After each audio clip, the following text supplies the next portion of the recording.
Во денешниот дневник на ТВМ ќе гледате. Овоштарите загрижени за овогодинешниот откуп на Охридската цреша.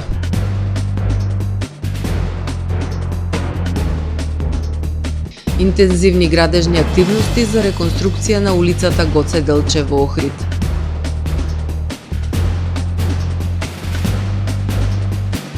Учениците од март повторно во истражувачки поход на Галичица.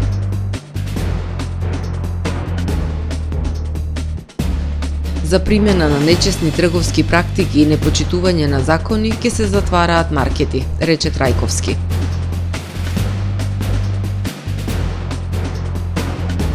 Путин се обрати на јавноста 2 недели пред изборите.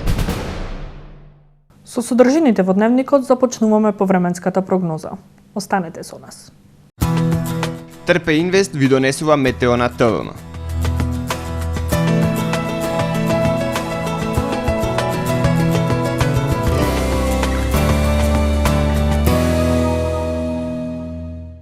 Во Охрид денес превладуваше облачно, ветровито и топло време со врнежи од дожд во попладневните часови.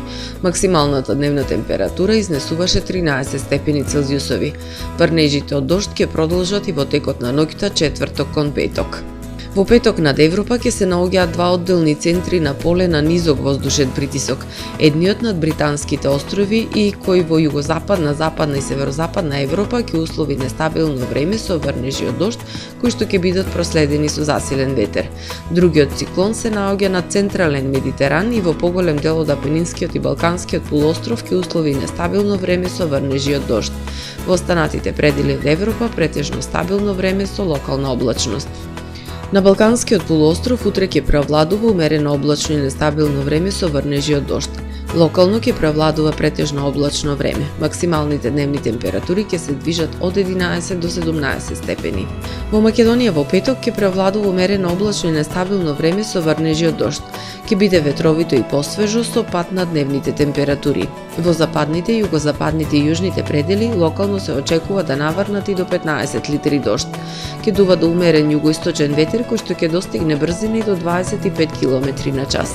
Минималните температури ќе се движат во интервал од 2 до 11 степени, додека пак максималните дневни температури во Македонија утре ќе достигнат до 5, односно до 15 степени. Во Охрид во петок ќе преовладува облачно и нестабилно време со пообилни врнежи од дожд, локално и до 10 литри. Ќе дува до умерен југоисточен ветер. Минималната температура од 6 степени, додека пак дневната ќе достигне до 10 степени. Во Охрид во сабота во утринските и предпладневните часови ќе преовладува умерено облачно и нестабилно време со врнежи од дожд.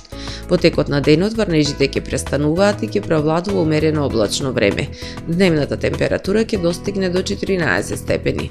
Во недела претежно сончево и топло време со појава на локална облачност. Минималната температура од 1 степен, додека пак дневната ќе достигне до 15 степени. Во понеделник умерено облачно време со сончеви периоди. Кон крајот на денот нестабилно со врнежи од дожд. Утринската температура 1 степен, додека пак дневната ќе достигне до 15 степени.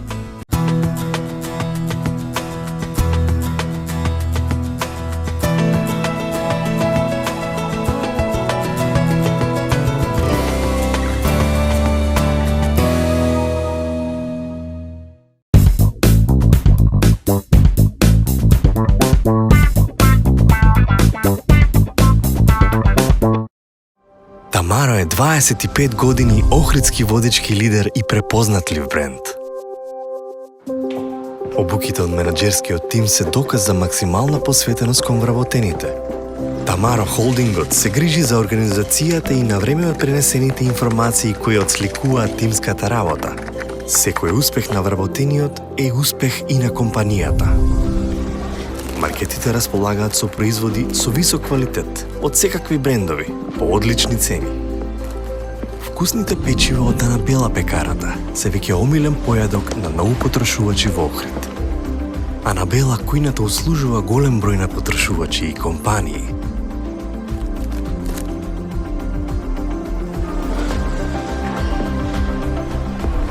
Рибарата е секогаш снабдена со најразлични видови на риба и морски плодови. А месарниците располагаат со свежо месо и месни производи во секое време. Уживајте во својот охридски домаќин. Тамаро, повеќе од маркет. Професионален сервис за хемиско чистење на облека Хембој, повеќе од 50 години со вас. Единствени во регионов работиме со dry cleaning или суво чистење. Не дозволувајте импровизации со вашата деликатна облека. Хембој работи по сите европски сертификати и стандарди со најсовремени машини и методи за dry cleaning, она што го бара производителот на вашата облека за правилно одржување на истата. Вршиме услуги за водено перење на кебиња, постелнини, јоргани, наддушеци и прекривки. Традиција и квалитет повеќе од 50 години. Хемиско чистење Хембој.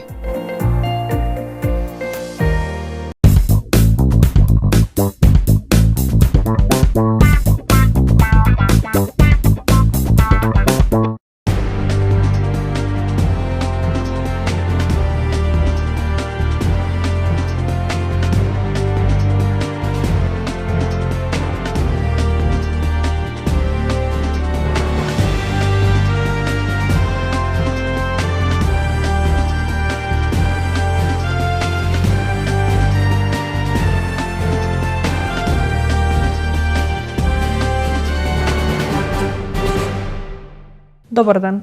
Прво издание на Дневникот на ТВМ. Неизвесен откуп на охридските цреши и јаболка. Овоштарите имаат проблем со пласманот и откупната цена откако државава воведе санкции кон Русија, каде се пласираше дури 95% од родот. Овоштарите стравуваат за пласманот на охридската цреша и јаболката, чии насади во охридскиот регион се зголемуваат од година во година. Последниве години се појави проблем со откупот, бидејќи и самите откупувачи имаат проблем со извозот, вели овоштарот Ванчо Стојановски. 95% од бербата на црешата и јаболкото се извезува на рускиот пазар, но состојбата драстично се промени поради санкциите кои државава ги воведе кон Русија. И сега мачат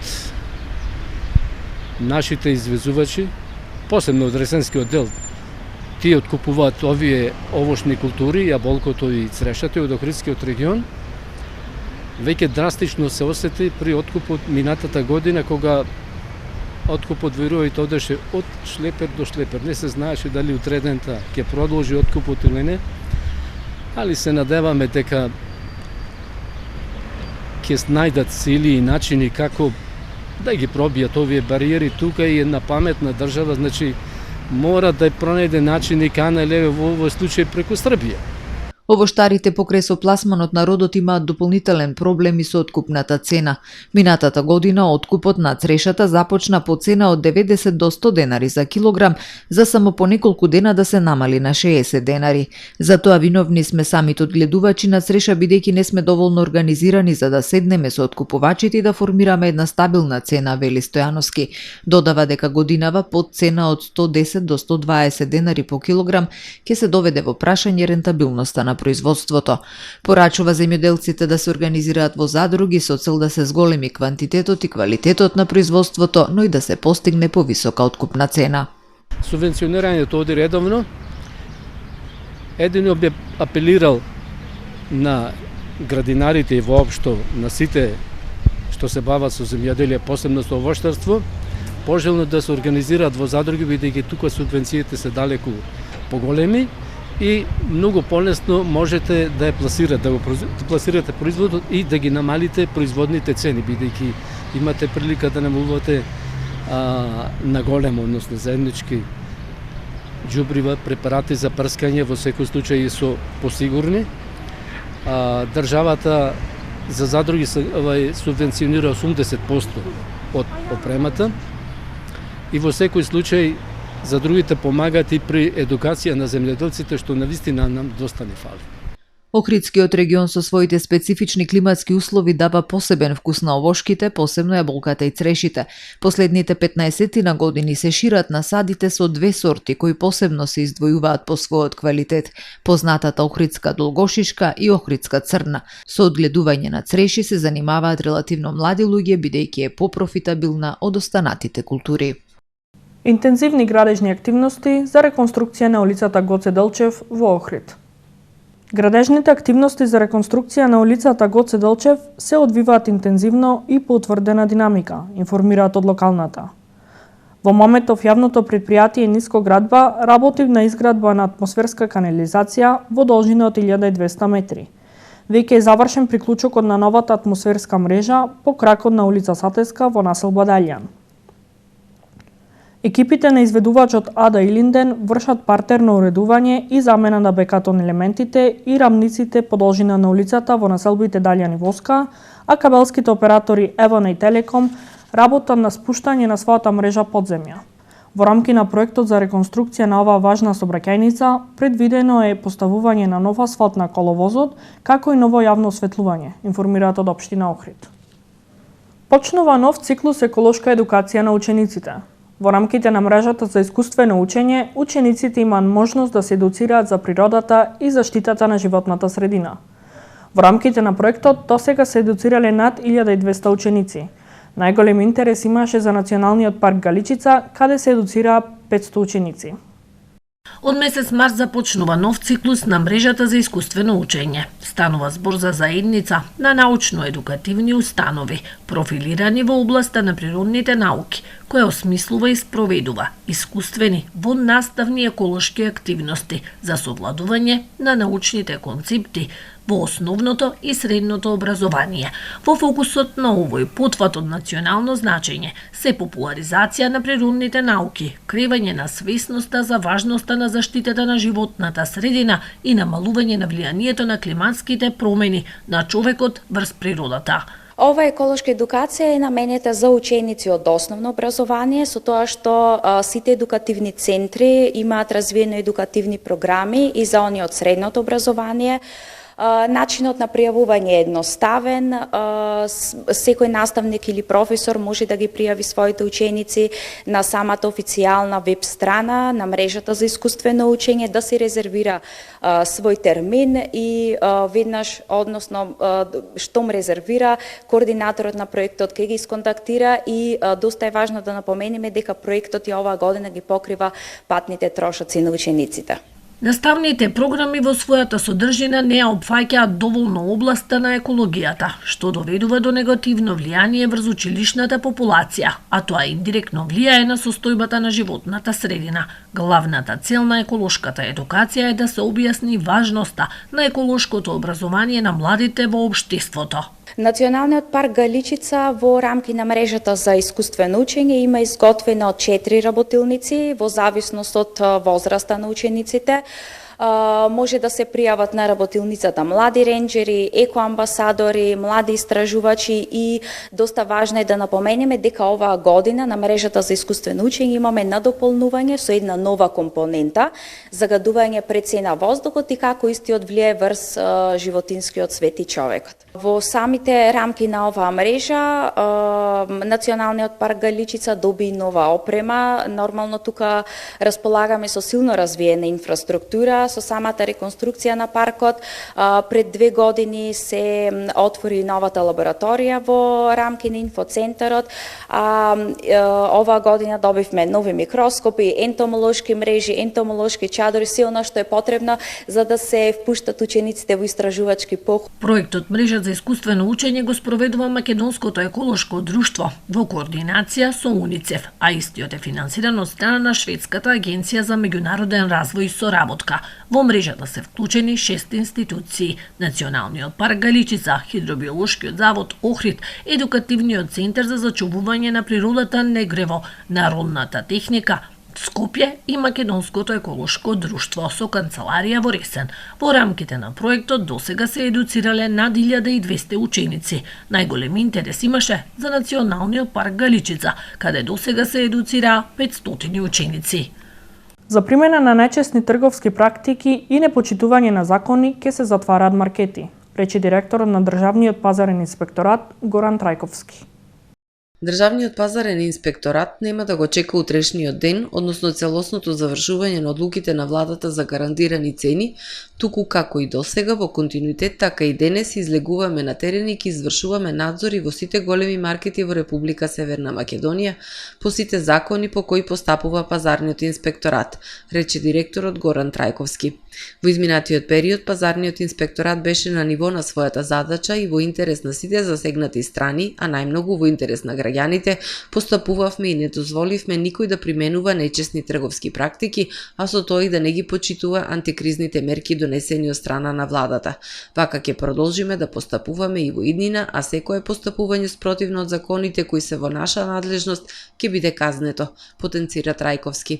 Тој апелира и до трговците на мало, но и до трговците на големо да бидат општествено одговорни и да ги прилагодат цените во согласност со стандардот на граѓаните. Пазарниот инспекторат при надзорите ќе опфати поширок обем на закони за постапување, како што се Законот за заштита на потрошувачите, Законот за трговија, Законот за забрана и спречување на вршење на нерегистрирана дејност, Закон за инспекцијски надзор, Закон за државен пазарен инспекторат и така натаму. Никој не е над законот, а оној кој ќе применува нечесни трговски практики и ќе ги прекрши законите, ќе биде санкциониран, а во зависност од сторениот прекршок, заклучно со денес, постои можности за затварање на објекти за вршење дејност на определен временски период, вели Трајковски. Следуваат вестите од светот. Путин се обраќа на јавноста 2 недели пред изборите. Обраќањето на шефот на државата до Федералното собрание е годишно јавно обраќање до двата дома на парламентот, во кое оценува состојбата на земјата и ги одредува главните насоки на внатрешната и надворешната политика. Тоа е еден од клучните документи на стратешкото планирање, основа за утврдување на најважните цели и приоритети на социјоекономскиот развој и обезбедување на националната безбедност на земјата. Во врска со изјавата на Макрон претходно оваа недела, говорејќи по самитот на континенталните лидери во Париз, во која Макрон рече дека и покрај моменталниот недостаток на консензус за испраќање западни сили да се борат на страната на украинците, ништо не треба да се исклучи за да се спречи руска победа во Украина. Путин на тоа рече: "Тие зборуваат за испраќање војници на НАТО во Украина, но ние се сеќаваме на судбината на оние кои ги испратија контингентите. Имаме и оружје што може да погоди цели на нивната територија", се закани Путин. "Тие имаат заборавено што е војна. Мислат дека тоа е цртан филм", рече Путин, додавајќи дека тврдењата дека Русија ќе ја нападне Европа се чиста бесмислица. По изјавата на Макрон, германскиот канцелар Олаф Шолц повтори дека Германија нема да испраќа своји војници во Украина и ја опиша таа позиција како црвена линија која не може да се помине, пренесува Германската федерална агенција. НАТО нема да стане страна во војната, додаде Шолц. Германија и низините сојузници се согласуваат дека не сакаат руската војна против Украина да стане војна меѓу Русија и НАТО. Повеќе европски земји исто така се против испраќање на своји војници во Украина. Портпаролот на Белата куќа вчера изјави дека САД нема да испраќаат војници во Украина.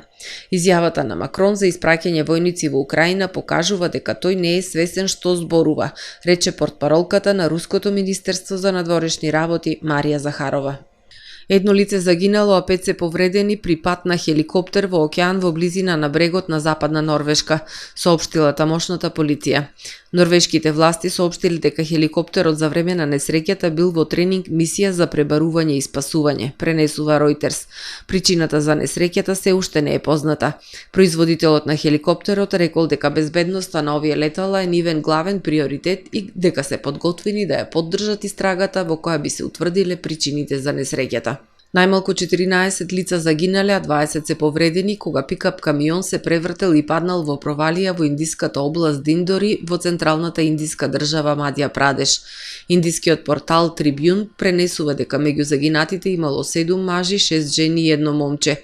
Повредените биле хоспитализирани, а 6 од нив се наоѓале во тешка состојба, соопштиле тамошните власти.